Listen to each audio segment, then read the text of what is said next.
ಕರ್ನಾಟಕದ 2 ವಿಧಾನಸಭಾ ಉಪಚುನಾವಣೆಗೆ ಬಿಜೆಪಿಯ ಕೇಂದ್ರೀಯ ಆಯ್ಕೆ ಸಮಿತಿ ಅಭ್ಯರ್ಥಿಗಳ ಹೆಸರನ್ನು ಪ್ರಕಟಿಸಿದೆ. ಯುಗಾದಿಯ ದಿನದಂದು ಅಭ್ಯರ್ಥಿಗಳ ಹೆಸರನ್ನು ಪ್ರಕಟಿಸಿದೆ.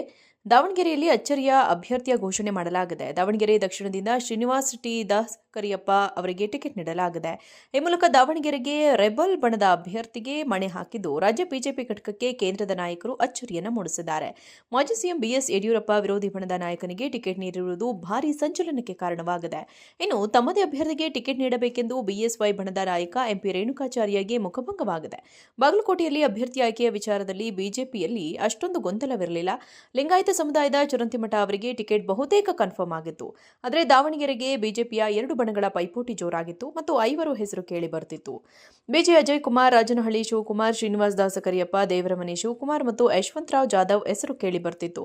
ಈ ಪೈಕಿ ಯುವ ನಾಯಕ ಅಜಯ್ ಕುಮಾರ್ ಅವರಿಗೆ ಬಹುತೇಕ ಟಿಕೆಟ್ ಕನ್ಫರ್ಮ್ ಎಂದು ಹೇಳಲಾಗುತ್ತಿತ್ತು. ಆದರೆ ಕೊನೆ ಕ್ಷಣದಲ್ಲಿ ಹೈಕಮಾಂಡ್ ಈ ಕ್ಷೇತ್ರದಲ್ಲಿ ಪ್ರಬಲವಾಗಿರುವ ಲಿಂಗಾಯತ ಅಥವಾ ಮರಾಠ ಸಮುದಾಯದ ನಾಯಕರಿಗೆ ಟಿಕೆಟ್ ನೀಡುವ ಪದ್ಧತಿಯನ್ನ ಬದಿಗೊತ್ತಿ ಇದೇ ಮೊದಲ ಬಾರಿಗೆ ಪರಿಶಿಷ್ಟ ಪಂಗಡದ ನಾಯಕ ಶ್ರೀನಿವಾಸ್ ಟಿ ದಾಸಕರಿಯಪ್ಪ ಅವರಿಗೆ ಟಿಕೆಟ್ ನೀಡಿದೆ. ಇದರೊಂದಿಗೆ ಅತಿ ಹೆಚ್ಚು ಕುತೂಹಲ ಕೆರಳಿಸಿದ ದಾವಣಗೆರೆ ದಕ್ಷಿಣ ಕ್ಷೇತ್ರದಲ್ಲಿ ಬಿಜೆಪಿ ವಿಕ್ಸ್ ಕರ್ನಾಟಕದ 2 ವಿಧಾನಸಭಾ ಉಪಚುನಾವಣೆಗೆ ಬಿಜೆಪಿಯ ಕೇಂದ್ರೀಯ ಆಯ್ಕೆ ಸಮಿತಿ ಅಭ್ಯರ್ಥಿಗಳ ಹೆಸರನ್ನು ಪ್ರಕಟಿಸಿದೆ. ಯುಗಾದಿಯ ದಿನದಂದು ಅಭ್ಯರ್ಥಿಗಳ ಹೆಸರನ್ನು ಪ್ರಕಟಿಸಿದೆ. ದಾವಣಗೆರೆಯಲ್ಲಿ ಅಚ್ಚರಿಯ ಅಭ್ಯರ್ಥಿಯ ಘೋಷಣೆ ಮಾಡಲಾಗಿದೆ. ದಾವಣಗೆರೆ ದಕ್ಷಿಣದಿಂದ ಶ್ರೀನಿವಾಸ್ ಟಿ ದಾಸ್ ಕರಿಯಪ್ಪ ಅವರಿಗೆ ಟಿಕೆಟ್ ನೀಡಲಾಗಿದೆ. ಈ ಮೂಲಕ ದಾವಣಗೆರೆಗೆ ರೆಬಲ್ ಬಣದ ಅಭ್ಯರ್ಥಿಗೆ ಮಣೆ ಹಾಕಿದ್ದು ರಾಜ್ಯ ಬಿಜೆಪಿ ಘಟಕಕ್ಕೆ ಕೇಂದ್ರದ ನಾಯಕರು ಅಚ್ಚರಿಯನ್ನು ಮೂಡಿಸಿದ್ದಾರೆ. ಮಾಜಿ ಸಿಎಂ ಬಿಎಸ್ ಯಡಿಯೂರಪ್ಪ ವಿರೋಧಿ ಬಣದ ನಾಯಕನಿಗೆ ಟಿಕೆಟ್ ನೀಡಿರುವುದು ಭಾರೀ ಸಂಚಲನಕ್ಕೆ ಕಾರಣವಾಗಿದೆ. ಇನ್ನು ತಮ್ಮದೇ ಅಭ್ಯರ್ಥಿಗೆ ಟಿಕೆಟ್ ನೀಡಬೇಕೆಂದು ಬಿಎಸ್ವೈ ಬಣದ ನಾಯಕ ಎಂಪಿ ರೇಣುಕಾಚಾರ್ಯಗೆ ಮುಖಭಂಗವಾಗಿದೆ. ಬಾಗಲಕೋಟೆಯಲ್ಲಿ ಅಭ್ಯರ್ಥಿ ಆಯ್ಕೆಯ ವಿಚಾರದಲ್ಲಿ ಬಿಜೆಪಿಯಲ್ಲಿ ಅಷ್ಟೊಂದು ಗೊಂದಲವಿರಲಿಲ್ಲ. ಲಿಂಗಾಯತ ಸಮುದಾಯದ ಚುರಂತಿಮಠ ಅವರಿಗೆ ಟಿಕೆಟ್ ಬಹುತೇಕ ಕನ್ಫರ್ಮ್ ಆಗಿತ್ತು. ಆದರೆ ದಾವಣಗೆರೆಗೆ ಬಿಜೆಪಿಯ 2 ಬಣಗಳ ಪೈಪೋಟಿ ಜೋರಾಗಿತ್ತು ಮತ್ತು 5 ಹೆಸರು ಕೇಳಿ ಬರ್ತಿತ್ತು. ಬಿಜೆ ಅಜಯ್ ಕುಮಾರ್, ರಾಜನಹಳ್ಳಿ ಶಿವಕುಮಾರ್, ಶ್ರೀನಿವಾಸ್ ದಾಸ ಕರಿಯಪ್ಪ, ದೇವರಮನೆ ಶಿವಕುಮಾರ್ ಮತ್ತು ಯಶವಂತರಾವ್ ಜಾಧವ್ ಹೆಸರು ಕೇಳಿ ಬರ್ತಿತ್ತು. ಈ ಪೈಕಿ ಯುವ ನಾಯಕ ಅಜಯ್ ಕುಮಾರ್ ಅವರಿಗೆ ಬಹುತೇಕ ಟಿಕೆಟ್ ಕನ್ಫರ್ಮ್ ಎಂದು ಹೇಳಲಾಗುತ್ತಿತ್ತು.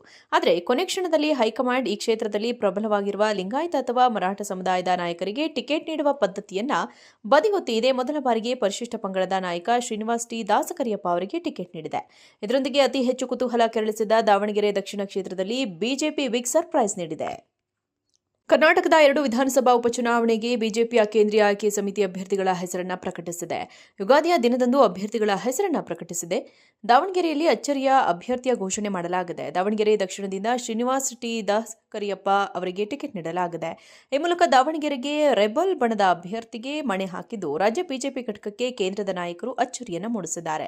ಮಾಜಿ ಸಿಎಂ ಬಿಎಸ್ ಯಡಿಯೂರಪ್ಪ ವಿರೋಧಿ ಬಣದ ನಾಯಕನಿಗೆ ಟಿಕೆಟ್ ನೀಡಿರುವುದು ಭಾರೀ ಸಂಚಲನಕ್ಕೆ ಕಾರಣವಾಗಿದೆ. ಇನ್ನು ತಮ್ಮದೇ ಅಭ್ಯರ್ಥಿಗೆ ಟಿಕೆಟ್ ನೀಡಬೇಕೆಂದು ಬಿಎಸ್ವೈ ಬಣದ ನಾಯಕ ಎಂಪಿ ರೇಣುಕಾಚಾರ್ಯಗೆ ಮುಖಭಂಗವಾಗಿದೆ. ಬಾಗಲಕೋಟೆಯಲ್ಲಿ ಅಭ್ಯರ್ಥಿ ಆಯ್ಕೆಯ ವಿಚಾರದಲ್ಲಿ ಬಿಜೆಪಿಯಲ್ಲಿ ಅಷ್ಟೊಂದು ಗೊಂದಲವಿರಲಿಲ್ಲ. ಲಿಂಗಾಯತ ಸಮುದಾಯದ ಚುರಂತಿಮಠ ಅವರಿಗೆ ಟಿಕೆಟ್ ಬಹುತೇಕ ಕನ್ಫರ್ಮ್ ಆಗಿತ್ತು.